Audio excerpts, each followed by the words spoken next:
How did you get interested in playing music and being in a band? Wow, I started really playing when I was about, I seen other bands, and I'll say I was about 16 or 17, really wanted to really get a guitar. I started with bass. And what actually happened was the strangest thing. I was always intrigued with music, and I had a Minolta XG1 I had bought, a camera, and I went to a Mahogany Rush concert back in about, man, I bet it was 79 or 80, right around 80. And I'm in 79, and I lit this guy named Eric. He says, "I'm up front, man. Can I borrow your camera?" And I said, "All right." And he borrowed my camera, and he took some pictures, and he just kind of disappeared. I don't know what happened to him. And the next day, I had to go hunt him down, and I got my camera back, and it was broken. Oh man. I'm thinking like, oh man. So it was like back then, this $90-something to fix your camera is a lot of money, you know. Yeah. And he goes, "I'll tell you what, I'll give you this bass, and I'll give you this bass and 5 joints." Nice. And that's what got me started in music. Nice. And I jammed with the Temford brothers, and they'd always kind of turn they had a pretty cool band. They were playing like Rush and stuff, and it was almost like he wanted to keep it a secret. He didn't want me to learn nothing. He kind of turned his back to me, and I said, "Man, I got to find some better people to hang around." Yeah. And then I started jamming on my own with the bass. Then I finally bought a guitar, and so I let Fred Dragishin use my bass, and I was looking through ads in like the paper, and I saw this one ad for this drummer looking to jam with some people, and it was Kenny Thompson off of Windhorse, and he started jamming with me. He was a pretty good drummer. I mean, that was kind of cool. We finally had like a whole lineup here. Yeah, like, yeah. It was me,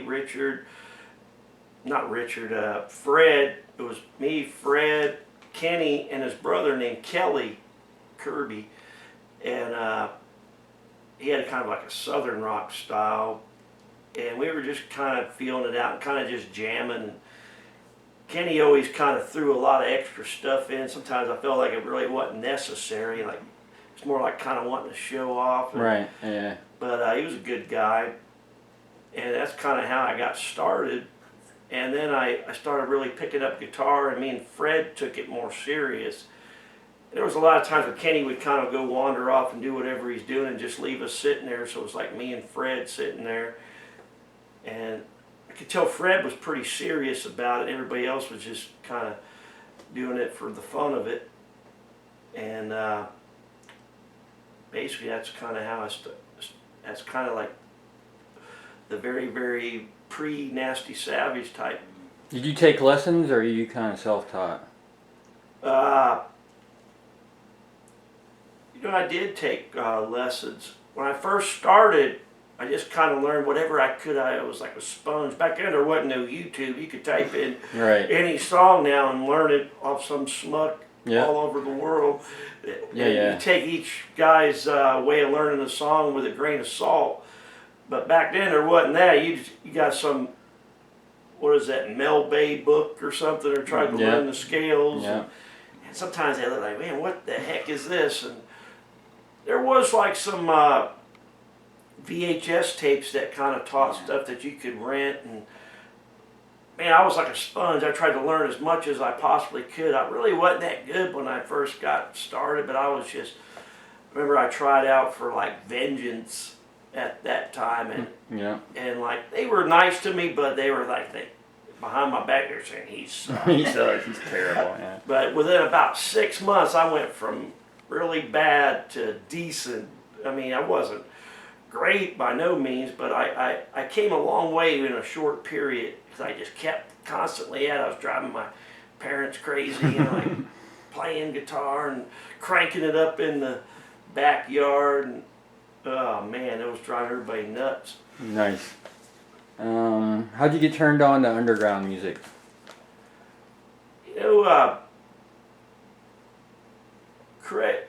after all that, when Kenny started kind of not really wanting to practice that much, I got introduced to Craig Huffman, and he started, I was more into the stuff everybody kind of knew at that time, but then he started turning me on to like these more obscure bands I never even heard of, like Holocaust and I can't even think of them all right now. He turned me on to Iron Maiden. Nice. And back then, Iron Maiden was super underground. Yeah. And I remember I was working at the ice plant back in about '81, and people were saying, man, I was playing that like Accept, and they were saying, oh man, turn that shit off. And they didn't like it. I was playing some of that Iron Maiden, and they kind of liked that a little bit better, but that Accept's album was kind of bizarre, but I liked it. Yeah. Craig turned me on to all these Accept, UFO, Cider, Nice. A lot of the bands I never heard of. Holocaust was his favorite. I know he loved doing Holocaust. And, I mean, back before I really was hanging out with, he was super metal, like back then he knew all the Saxon and bands that, like the new wave of British heavy metal, he was real involved in all those, and he kind of turned me on to them. And I always still like the other stuff, like Judas Priest, Black Sabbath, probably my favorite band. Right. And but definitely, I forgot what the damn question was. How'd you get turned on to underground music? Yeah, I got to give credit to Craig Huffman. I mean, once we got Craig, it was me, Craig, and Fred jamming together a lot. And we got a girl singer for a little while. We wrote a few originals, and then sometimes we'd play Holocaust songs, and Craig would sing them, and he just loved singing those. And, nice. And the girl missed a gig or something, and we ended up getting Ronnie, and he definitely was into like the underground, just kind of like how Craig was. Right. Turned me on to like Plasmatic, Samson, Bruce Dickinson's like the one band he was in, and a lot of unique bands I never heard of at that time, and I just kept learning. We even did Venom, and man, I can't remember all the things we did, but then we started writing some songs. But that's kind of, I'd give most of the credit to Craig. He kind of steered me into that direction of the underground. Nice. What is the coolest thing about playing in a band? Well, that's a good question. I mean, it's when you feel everybody works for something, you see it develop, you get better at what you do, you get tighter if everybody's on the same page and works hard at what they're doing. I like a band that's, like when you really practice. I mean, when we were first starting out, we would practice as much as we possibly could. Yeah. Probably 5 nights a week. Oh, nice. Not many bands do that nowadays. You're lucky if a band practices 1 day a week. Yeah, exactly. I mean, 1 day a week's a lot nowadays, it seems like, but when I was really working hard at it, when we first started really practicing with the band, it was at least 5 days a week. That's awesome. And we kind of made a good time out of it too. We'd drink some beers and hang out and talk and think of ideas or think of what songs were awesome, and you just do it because it was fun. Nice. Not for any other reason. You just do it because you like it, fun, and you develop and you see the and you see the people when you do play a show saying, "Wow, man, y'all kicking ass." There's no better feeling than that. Hell yeah. That's what I like. I like entertaining people. I've never been one to just sit there and practice in the room with the guys and have nobody there. And I like it when you make a good time out of it. Yeah, yeah, definitely. What's the worst thing about playing in a band? Yeah, you got 5 different people's opinions. You know, you got one guy wants to do it this way, another guy wants to do it this way. Not everybody's communicating on what the whole future of the band is. They're more worried about themselves. Yeah. Or one guy's worried about profit more than he is for the love of doing it. That could ruin a band. Yeah.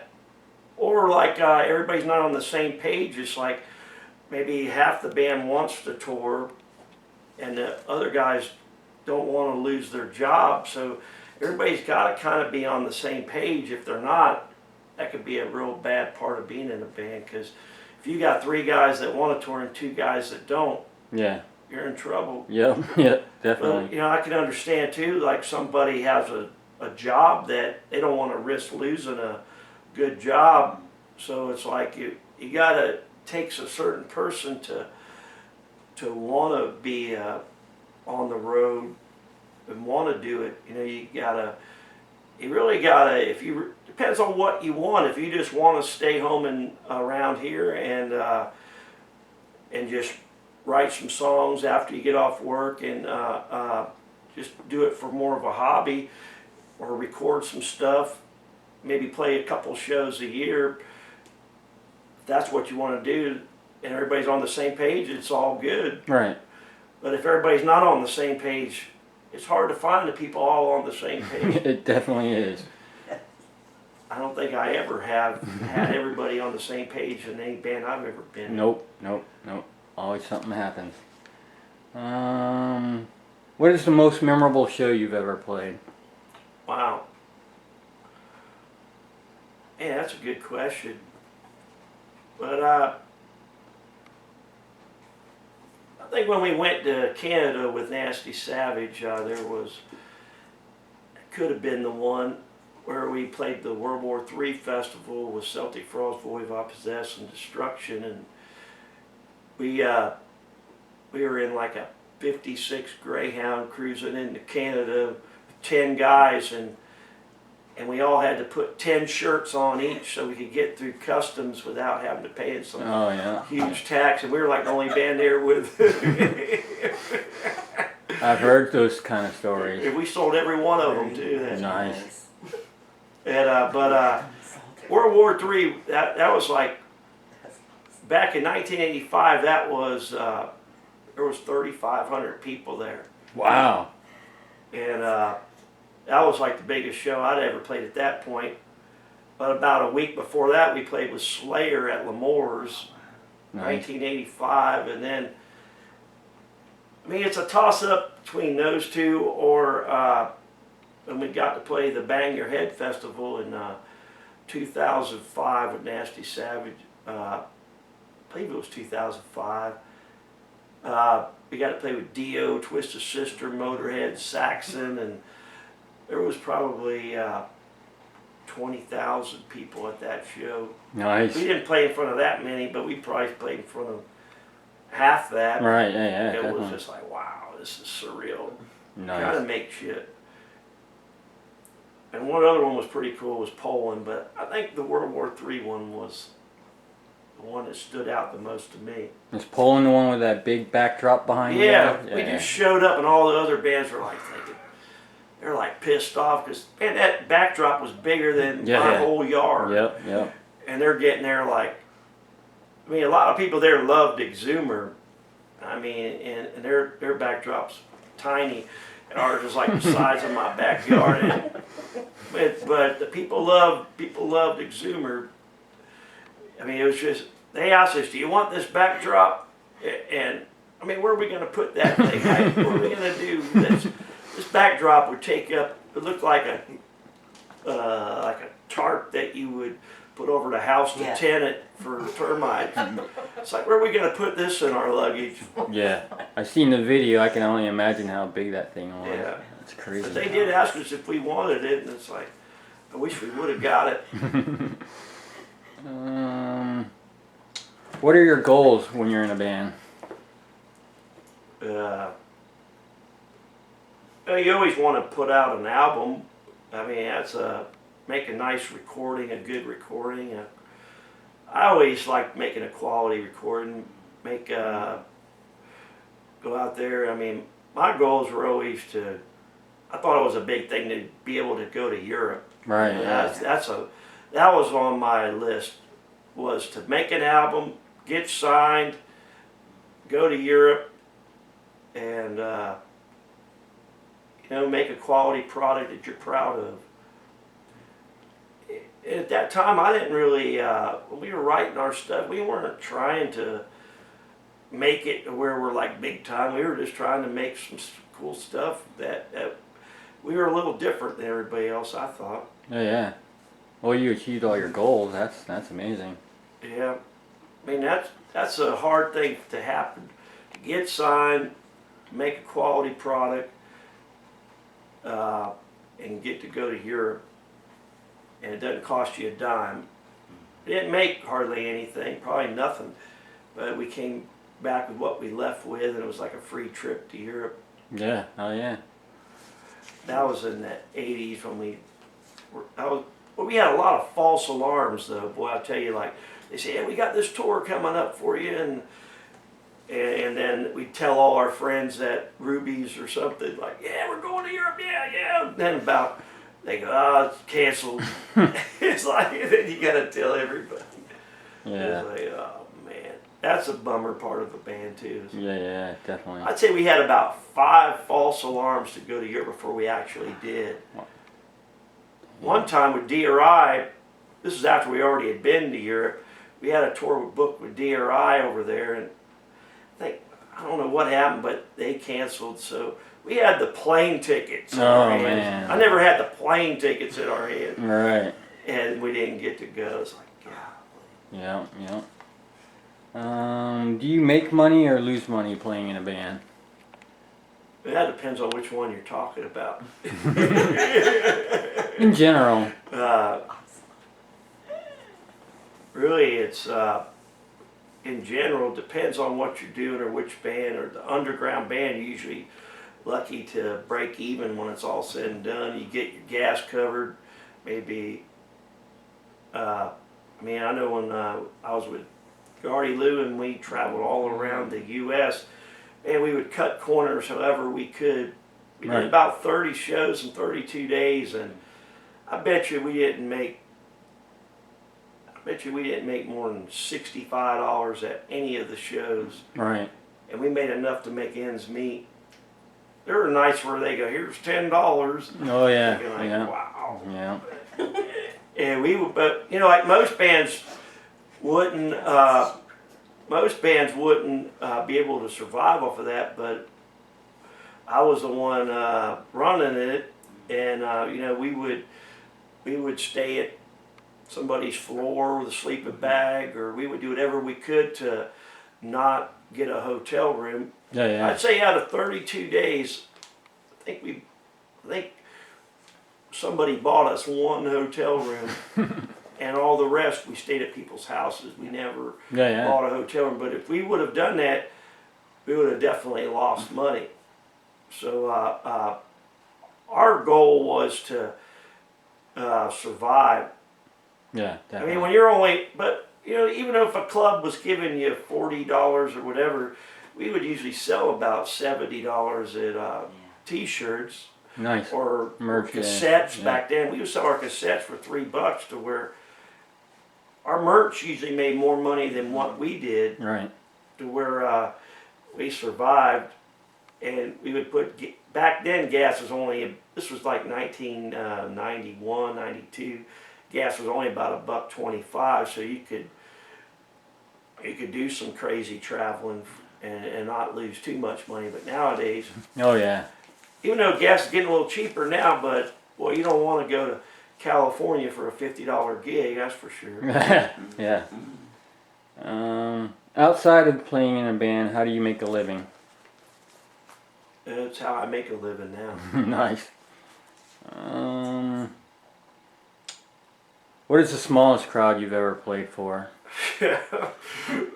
Well, I did like this little solo gig at this place in Sefner called the Freaky Tiki. Oh, yeah. And they had this one room I was in. And uh, there was a couple people over there at this other part of the bar where they couldn't see me. They could kind of hear me. Right. But I was in this one room, and they were trying it out on like a Tuesday or something, and there was nobody in the room, like nobody. I'm thinking, like, God, they were feeling pretty lonely out here. I think There was nobody. everyone's I think, man, played it's got to those. get better than this. Everyone's played those shows to other Like bands. and- nobody in the whole room at all. It was just me. I'm sitting there like, man, I'm feeling pretty lonely here. You've toured. How many times have you gone out, and where all did you go? Oh man, I lost count. And when you say tour, what do you mean? Where you? Anytime you leave Florida, to me. Anytime you leave Florida. Well, okay. I toured Florida, so. I've toured Florida many Yeah. times because, it's kind of cool because it didn't. You want to try to not go too far at first. Say you do 5 shows in Florida: Miami, Fort Lauderdale, Orlando, Tampa, maybe Jacksonville. Those are like that's kind of smart to me because you can cover all the little areas. I focused on Florida a lot with Gardy-Loo just because I know that we're not going to Pittsburgh for $10. Right. So at least around Florida we could get 100 or 200 sometimes. 200 was top pay. We'd find some of those places around. That was in about '91. That's good. But we would travel all over Florida. But Nasty Savage went to. We did a European tour only once over there, Right. and then we went to Germany probably. I can't remember. It was about 3 or 4 other times. Nice. And then Lowbrow got the tour all over in Europe. Yep. Our audience was pretty small, but it was still did it. Yeah, definitely. It was funny that it was I was in Germany with Lowbrow, and we had to fly back to U.S. so Nasty Savage could practice. And then next weekend, here I am with Nasty Savage back in Germany. Nice. And I was like, man, I wish I could have stayed there. Yeah, We yeah. only practiced one time for an hour. So I had to spend 36 hours on an airplane. I could have stayed there, but no. I had to practice there. But let's see, we, Did you take your gear when you play in Europe, or do you? only thing I took over in Europe was guitars. And it's kind of weird. It's like on the airplanes, they got to loosen the strings or they'll pop real easy. Oh wow. And my electronics, they tore through it, the customs, and one of my guitars wasn't even working Wow. because like they, I guess they're thinking, oh, Yeah. they're looking through the guitars looking for drugs or something. Right. But the only thing I ever took was I did take my little, I had like one of those Universal ME5s, and it kind of fried with the current. They said, oh yeah, we got the right current, and it fries, never worked since. That was kind of the key to my sound, I thought. Yeah. When we did the Lowbrow one over there the week before, that was the last time, maybe that was the last time Savage went there. And my ME5, I always liked using that, but that don't work no more. So I just went directly into the amp. It got a good sound, but all I ever took over there was 2 guitars, and it's difficult taking your luggage and 2 guitars to a big old airport when they got 3 connectors and going in transit vans. It's like, boy, it's a it's a lot of work. I remember we got there like probably 45 minutes before we had to play our first show. Oh wow. And man, and we had no downtime. I was on planes for like 36 hours. I can't sleep. I can't sleep when you're traveling. There's just too much going on, and it's like we had went like 36 hours, and then here we are going right on stage. Man. When you toured the States, did you rent a van, or how did you guys do that? Well, we went several different ways back in like '85 when we did that World War III. We had like 56 Greyhound, and the thing was kind of had some issues. It broke down a few times, and we missed a show because of it, fuel lines or something. It was still kind of cool to have a bus, but Yeah. it was it definitely had some issues. But Curtis's dad made it happen though, Nice. and it was kind of cool to have it. But that's how we did our first tour. Then actually our first tour was in Texas. Texas was a hot spot for us. We went in vans there. We took 2 different vans, and Devanoy went with us, and vans to Houston, San Antonio, and Corpus Christi. That's where we Nice. went. I think that was 1984. All we had was a demo tape out. And there was 1,000 people at our show in San Antonio, and Nice. the San Antonio Slayer opened up for us. You remember them? Yeah, I do. There was like a Yep. big feud between them and Slayer, and you never heard anything more about the San Antonio Slayer. Yep. And that was '84. Then we took the bus around '85. Then we rented a van in about '86. And then for a while there, Curtis left. When we did Penetration Point, we had Rob Proctor's, it was like a 1974 hippie van going across all over the U.S. with DRI in it. Nice. There were times where the rain was leaking in, it was freezing outside, and we had to use band money to get some gum, and we all chewed it and stuck it in the hole. That's awesome. Oh man, that thing broke down so many times. There were times where Rob brought the battery charger into the hotel we were staying at and slept right next to it, so it was charging while we were there. Or the van wouldn't start, so we were. But the DRI tour was pretty cool. We did like 58 shows in 61 days, I believe. That's awesome. It's with Sick of It All and DRI. That was 1990, and that's when Sick of It All was opening up for us. They were playing for like $50 a night, and I tell you what, they were on fire. But they were. I mean, it's kind of weird to stick a thrash metal band in between 2 hardcore punk bands, and we were kind of like the oddball out of the bunch. But to have Sick of It All, there was people that hated us because we're like a thrash metal band in the super hardcore punk. Yeah. Sick of It All, but those guys were cool. They were like brothers to us. But some of the audience, there were times that they loved us, and there were times that they hated us. Right. There were times where people sat down in this one place. I can't remember where it was, but they just sat down and turned their backs to us. Oh wow. And I was like, boy. Jeez. But that you know what? I can learn more from that person than I can from the person that comes up to you and says, "Oh man, great show! Man, that was the best show I ever seen." You know, like you get a lot of that. But the person that don't like you, I want to learn from that person. Right. Yeah. Because you know what? When you start hearing the same thing about 100 times, you start to believe it. Yeah. Which I'm not going to say what that is, but when you start to hear that about 100 times, you start to believe it. But there were times where we got awesome response, and there were times where, like I said, they sat down. There was one time people were spitting at us. Oh jeez. Like, man, I couldn't believe it. But you know what? That made me a better player for some strange reason. Nice. Yeah. You can play through that. that. Yeah, definitely. Because we were always used to being like the headliner and being like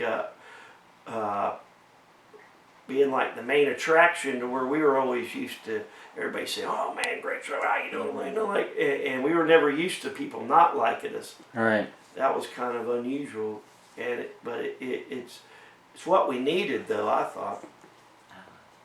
If you had to give a new band advice on what you've learned playing in bands, what would you say to them?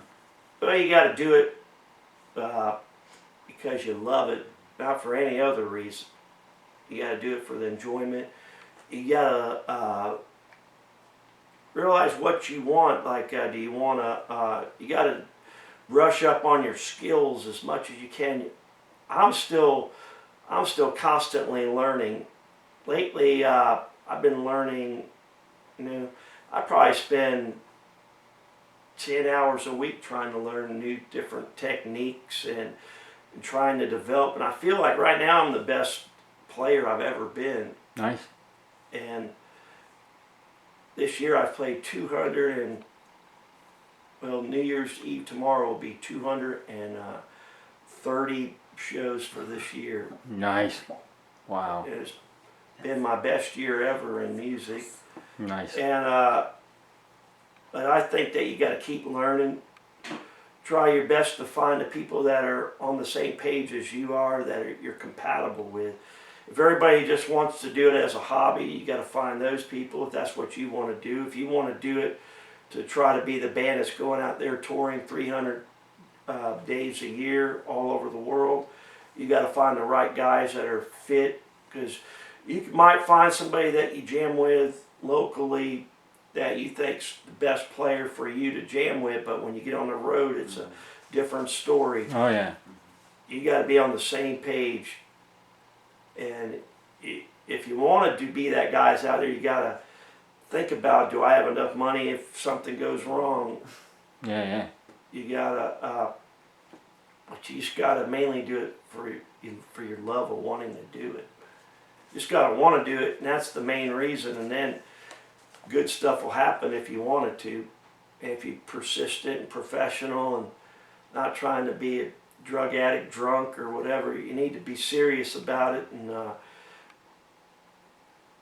you know, I always thought kind of like how Terry Butler is. He's real professional and does a good job, and he just he's done well for himself. Yeah, yeah. Kind of like that.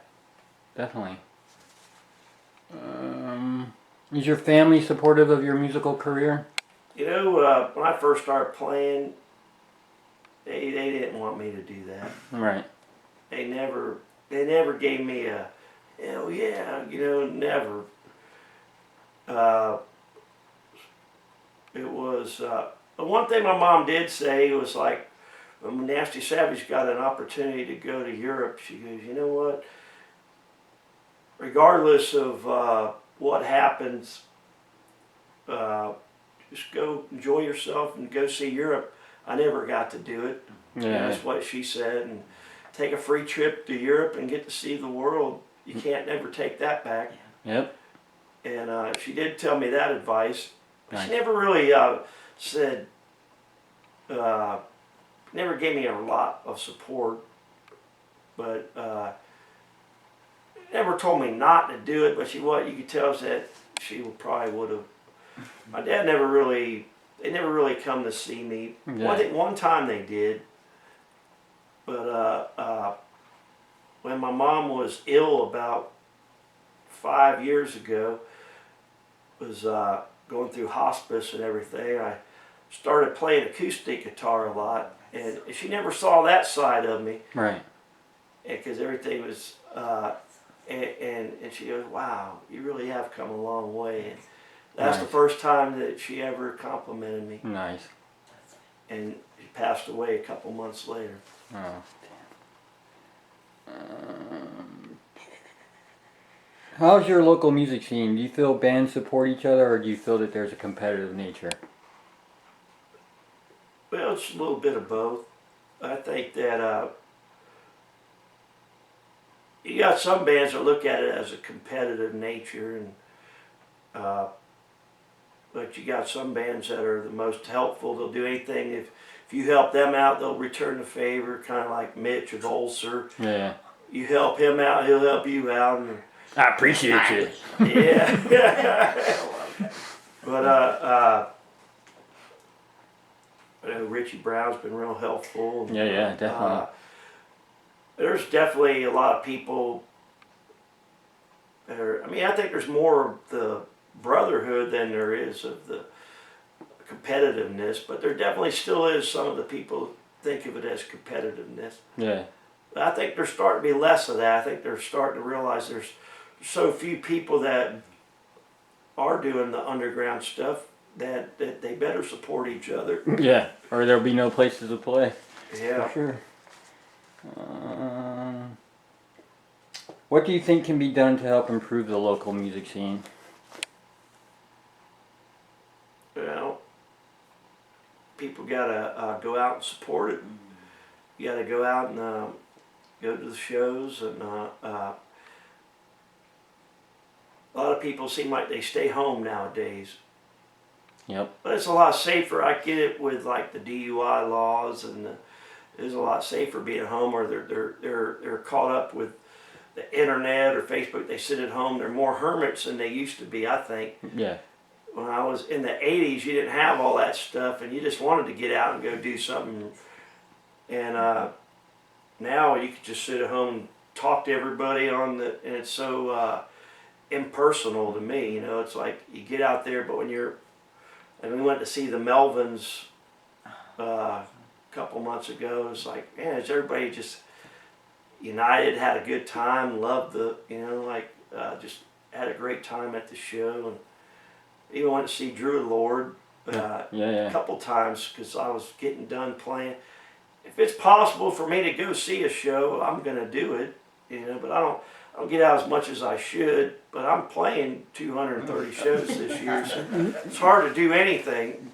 Yeah, well, that's the catch-22 about being in a band, because I wanted to see Possessed, like I'd never seen Possessed, and that night we played to nobody in Largo, and I'm like, well, do I want to skip the show that I've never played at this venue, or I got in it to be in a band and play shows, so I'm like, well, I'll go play this venue that I've never played to nobody, and I'll miss Possessed, and if I keep at it, maybe 15 years down the road, I'll play with Possessed or get another chance. But you never know.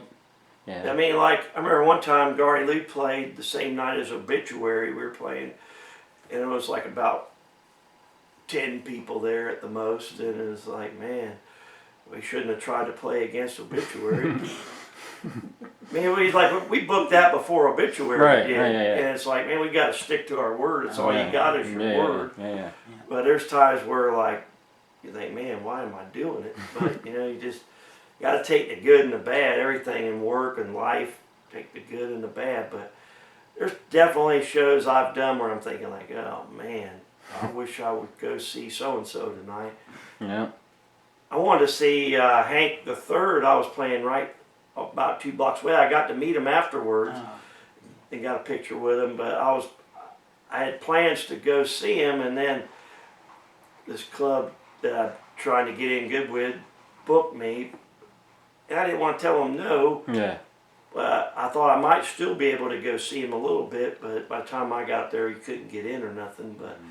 But I did get to meet him, and it was kind of cool. But you just keep doing what you're doing. It all depends on what you want. Do you want to see other bands? I mean, but anytime I have an opportunity, I'm just trying to make a living playing music. So, but anytime I have an opportunity to see something, I'm gonna go see it. Yeah, definitely.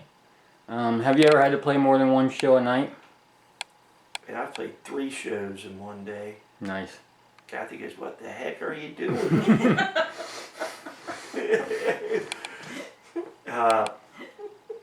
It was a crazy day. First one was at like noon to 3, then the next one was like 4 to 7, and the next one was like 9 to 1. It's like, one day I played 14 hours at a place. Wow.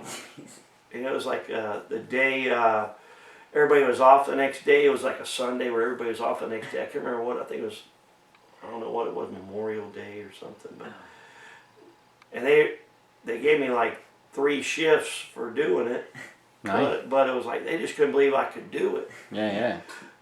See, I was going to go for the what do you call it, the Guinness record, but I think it's like days. Oh wow, I was yeah. like, wow, I don't know about that.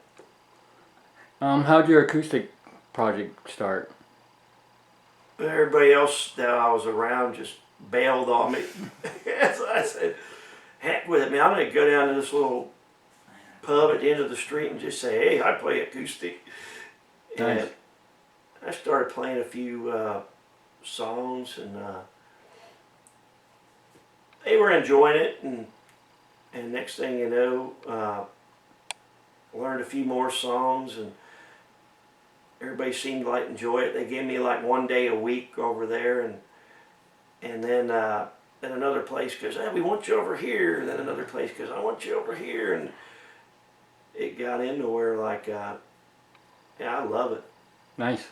Oh yeah. Cool. That's pretty much it.